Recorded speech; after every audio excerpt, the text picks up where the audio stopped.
sejam todos muito bem-vindos. Eu sou a professora Shirley Botelho, do componente de História. Vem comigo ver o tema da nossa aula. Temos aqui revisão e avaliação. Então, vamos à nossa aula. E na nossa aula de revisão, nós vamos trabalhar aqui a crise de 29. Para iniciar, Vamos iniciar com a crise de 29. A gente precisa entender esse cenário pré-crise aqui que aconteceu, que estava acontecendo nos Estados Unidos ali na década de 20. É o que a gente vai chamar de a ilusão da prosperidade. Mas por qual motivo havia esse cenário essa falsa sensação de prosperidade? A gente está falando de um período pós-Primeira Guerra Mundial que finalizou ali em 1918, esteve concentrada na Europa. Então, os países que foram afetados diretamente pela Primeira Guerra Mundial, eles vão precisar de empréstimos, de apoio financeiro, e vai ser os Estados Unidos que sai fortalecido, uma vez que a indústria bélica estadunidense ela vai se aproveitar na medida em que ela vende armamentos, mantimentos para os países em guerra. Então vai haver uma grande necessidade desses países europeus de recorrerem a empréstimos de bancos norte-americanos, de consumir os bens de consumo que são produzidos nos Estados Unidos. Então, isso vai gerar um lucro muito grande para essas empresas norte-americanas. Então, a economia vai crescer e a gente vai ver a indústria automobilística, por exemplo, de Henry Ford, que produzia um carro a cada 24 segundos. Então, observem aí um alto número na produção, Então, utilizando ali do Fordismo com as linhas de produção, vai haver uma produção em larga escala, não só na indústria de automóveis, mas na indústria de bens de consumos, geladeiras, rádios, telefones, todos esses objetos que representavam o auge da modernidade, eles serão produzidos em larga escala. E aí a gente trouxe vocês aqui para este ambiente de uma família estadunidense ali da década de 20, Vivendo ali aquela sensação de prosperidade, aquele otimismo crescente. O crédito fácil, ele permitia que famílias comuns comprassem todos esses bens, Comprassem geladeiras, rádios e até mesmo ações na Bolsa de Valores. Então, vai gerar toda essa sensação de que a economia estadunidense ela está em alta, vai fazer com que os bancos se sintam seguros em dar créditos à população. E a Bolsa de Valores, ela subia sem parar, o que alimentava ainda mais essa crença de que os preços só fariam crescer. Até que vai ocorrer a chamada Grande Depressão no final ali da década dos anos 20, ali em 1929. E aí a gente observa aqui nessa manchete de jornal a quebra da Bolsa de Valores, A Grande Depressão, que se iniciou ali em 1929, foi a crise econômica mais severa da história moderna e teve repercussões em todo o mundo. Mas, professora, por que em todo o mundo se aconteceu ali nos Estados Unidos? Vocês lembram que nós falamos agora há pouco que os Estados Unidos ele acabou fazendo empréstimos para outros países e dessa forma, com a crise, essas empresas financeiras, esses bancos, eles precisaram aumentar os juros desses empréstimos, aumentar os juros dos produtos de exportação, e isso vai fazer com que várias regiões do mundo sejam afetadas com essa crise. E aí a gente tem um detalhe, no cenário externo, a partir do momento em que os países europeus eles começam a se recuperar daquele cenário pós-guerra, eles passam a comprar menos dos Estados Unidos. Então, as empresas norte-americanas que estavam produzindo em larga escala, de repente, se viram sem compradores, o que também vai aumentar esse cenário de crise. Então, a crise, ela começou nos Estados Unidos, com a queda da Bolsa de Valores de Nova York, que se iniciou ali em 24 de outubro de 1929, a chamada Quinta-feira Negra, e foi agravada nos dias seguintes, especialmente em 29 de outubro, a famosa Terça-feira Negra. Mas vem para cá para a gente entender um pouquinho melhor como que isso aconteceu. Olha só, várias pessoas começaram a comprar ações na Bolsa de Valores. O que é isso? As ações na Bolsa são como se fossem partes de empresas que eram colocadas nessas ações e colocadas à venda. Então, as pessoas, elas compravam por um determinado valor e elas acreditavam que elas conseguiriam vender posteriormente por um preço mais elevado. Isso aí a gente vai chamar de especulação financeira, certo?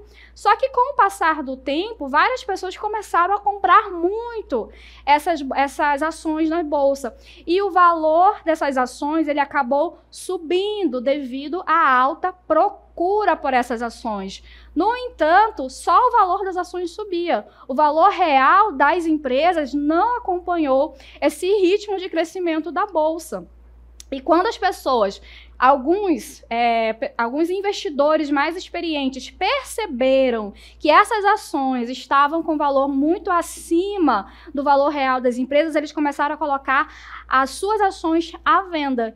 E isso fez com que as pessoas também acompanhassem esse movimento. Consequentemente, as milhares de ações foram postas à venda no dia 24, na chamada Quinta-feira Negra, e isso fez com que o preço dessas ações despencasse. Isso vai acontecer ao longo da semana e na terça-feira, dia 29, vai haver a quebra da Bolsa de Valores, com milhares de pessoas perdendo todas as suas ações, seus dinheiros, seu investimento, certo? Entendemos aqui essa parte? Agora vamos lá aprofundar um pouquinho mais nas causas aqui da Grande Depressão. Temos aqui a superprodução, né? Nós já mencionamos que durante a década de 20, os Estados Unidos e outras nações industrializadas, eles aumentaram ali a sua capacidade de produção. No entanto, em determinado momento, o consumo não acompanhou o ritmo e isso gerou um excesso de mercadorias que não conseguiam ser vendidas. Então, esse excedente de mercadorias vai gerar e também vai ser um dos causadores dessa crise. Outra causa é a especulação financeira, que nós explicamos agora há pouco, né? A Bolsa de Valores, ela foi marcada por essa intensa especulação, as pessoas acreditando que o valor de suas ações aumentaria para serem vendidas posteriormente, e muitas pessoas investiram na compra de ações com base nessas expectativas irreais, sem considerar os riscos e nem o valor real das empresas, o que levou a uma bolha financeira que vai fazer com que ocorra essa quebra ali na Bolsa de Valores. A política monetária também, né? O Federal Reserve, que é o Banco Central dos Estados Unidos, adotou políticas monetárias muito restritivas, elevando ali as taxas de juros, o que dificultou o crédito e contribuiu para a queda dos investimentos. E aí a gente vai ter como consequências o desemprego em massa. Então, estima-se que nos Estados Unidos tenha alcançado 25% da população ativa, o que gerou uma enorme crise social, com muitas pessoas vivendo em condições precárias. Há também a queda no comércio internacional, porque essa crise ela levou muitos países a adotarem políticas protecionistas, como a imposição de tarifas sobre produtos estrangeiros, por exemplo. Além disso, a gente vai ver também as reformas, né? Uma tentativa de conter essa crise. O New Deal, né? Que em resposta à crise, a todo esse momento de crise, o presidente Roosevelt, ele implementou uma série de reformas econômicas e sociais para tentar recuperar a economia dos Estados Unidos e tentar aliviar os efeitos da crise sobre a população, certo? Então, nós já fechamos aqui essa parte da nossa revisão sobre a grande crise ali de 1929 e vamos para um outro momento de crise agora. Vamos para a crise do petróleo que ocorreu na década de 1970.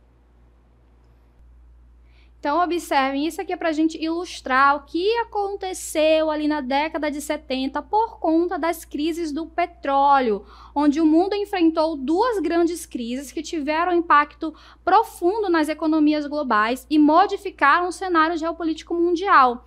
Essas crises ocorreram em 1973 e ali no final da década de 70, em 1979, e foram causadas por fatores políticos, econômicos e tecnológicos que a gente vai explorar um pouco mais a partir de agora. Então, olha só. Ali em 1973, houve um embargo dos países árabes da OPEP. O que é a OPEP? É a Organização dos Países Exportadores de Petróleo, e são formados ali por países, em sua maioria, do Oriente Médio, mas não só, certo? Então, eles fizeram um embargo aos Estados Unidos e aos seus aliados europeus do Ocidente por apoiar Israel na guerra de Yom Kippur. Então, por conta desse embargo, o preço do petróleo ele acabou disparando. E em 1979, houve a Revolução Iraniana. Ou seja, houve a queda do Shah, né, que era o rei ali do Irã, e com isso houve a queda na produção de petróleo no Irã e uma nova alta dos preços.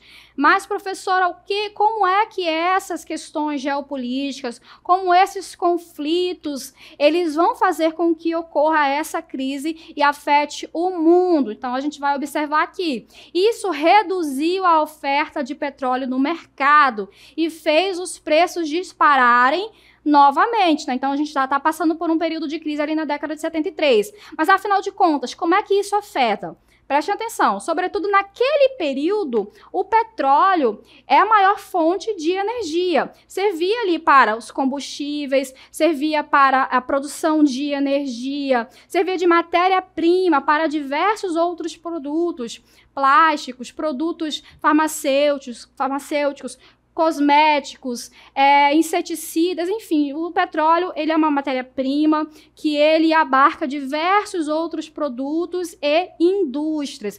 Então, à medida em que a oferta de petróleo ela diminui, isso faz com que o preço do petróleo ele acabe subindo drasticamente. Então, naquele período, o preço do petróleo do barril, ele quadruplicou, ele passou de 3 dólares para 12 dólares. Então, observem, já que o petróleo ele está inserido em diferentes contextos produtivos, tudo vai subir. Então, o combustível aumentou o valor, o preço dos transportes também vai subir. Então, uma empresa que depende desse combustível para o transporte, que depende da energia advinda do petróleo, que utiliza o plástico para fazer suas embalagens, ela vai acabar aumentando o valor de seus produtos. Então, o produto com valor mais alto vai fazer com que a população ela perca poder de compra, porque quando ela comprava um produto por determinado valor, agora ele vale bem, ele está custando mais caro. Isso faz com que a população acabe comprando menos. A população comprando menos faz com que as empresas tenham que produzir menos e acabem demitindo seus funcionários. Então, percebam um efeito em cadeia que vai levar a essas crises. Então, a gente tem aqui, né, vai haver um aumento da inflação, um aumento do desemprego, e esse fenômeno, ele fica conhecido como estanflação, que é a estagnação econômica com a inflação em alta. Além disso, quais são as consequências da crise? A gente vai ter a inflação e a recessão, né? O aumento dos custos da produção, que vai demandar aí o que nós já mencionamos, o combustível, energia, embalagem e diversos outros derivados do petróleo.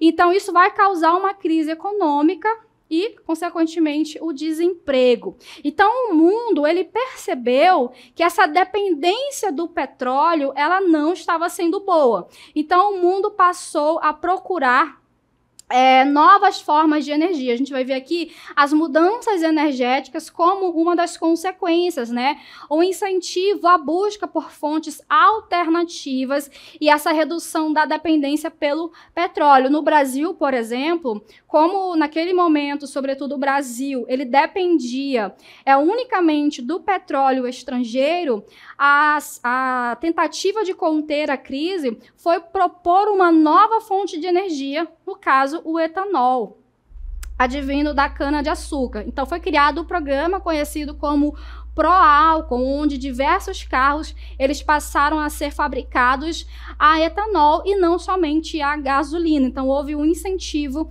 a uma nova fonte de energia aí para suprir essa dependência total do petróleo, certo? Então, a gente entendeu aqui o que aconteceu ali na década de 70, com as crises do petróleo e como isso afetou o mundo. Agora vamos tratar de um outro tema, da revolução tecnocientífica. Vamos lá. Então temos aqui os avanços na informática, telecomunicações e biotecnologia, com a revolução tecnocientífica, que foi um dos principais motores das transformações econômicas e sociais no século XX, a chamada Terceira Revolução Industrial, que foi marcada por uma série de inovações tecnológicas que mudaram a maneira como as pessoas viviam, como trabalhavam e como essas pessoas se comunicavam. A gente vai ter essa revolução no âmbito das telecomunicações, né, com os avanços como o celular, a internet e a comunicação via satélite, que transformaram a forma de se comunicar e aceleraram o fluxo global de informações. Então, a gente acaba tendo na palma da nossa mão uma tecnologia, né, os smartphones atualmente, que vem com celular, que vem com televisão, com diversos outros aplicativos que facilitam a comunicação. Então percebam como o mundo ele vai encurtar suas distâncias, essas barreiras, essas fronteiras para aproximar as pessoas. No campo da biotecnologia, a descoberta do DNA possibilitou o desenvolvimento de vacinas, de medicamentos e técnicas de manipulação genética, e com impacto direto na saúde, na agricultura e indústria. Então, nesse ambiente aqui, nesses laboratórios de biotecnologia, foram investidos em estudos para melhorar a vida da população. Então, a gente vai ver o desenvolvimento de medicamentos, de vacinas e terapias genéticas, transformou o tratamento de diversas doenças, permitindo avanços como, por exemplo, a erradicação da varíola e o tratamento de doenças genéticas. Então, a gente vai ter uma grande evolução na medicina, na biomedicina, por conta aqui da revolução tecnocientífica do século 20, certo? E qual é o impacto social e econômico gerado por essas inovações tecnológicas? Nós temos aqui novas tecnologias que geraram empregos em setores modernos, mas também causaram desemprego em áreas tradicionais e desigualdade no acesso à inovação, por exemplo. Então, por que que isso vai ocorrer? A gente tem que ter em mente que, apesar do avanço, esses avanços eles criaram novas oportunidades de emprego em setores de alta tecnologia.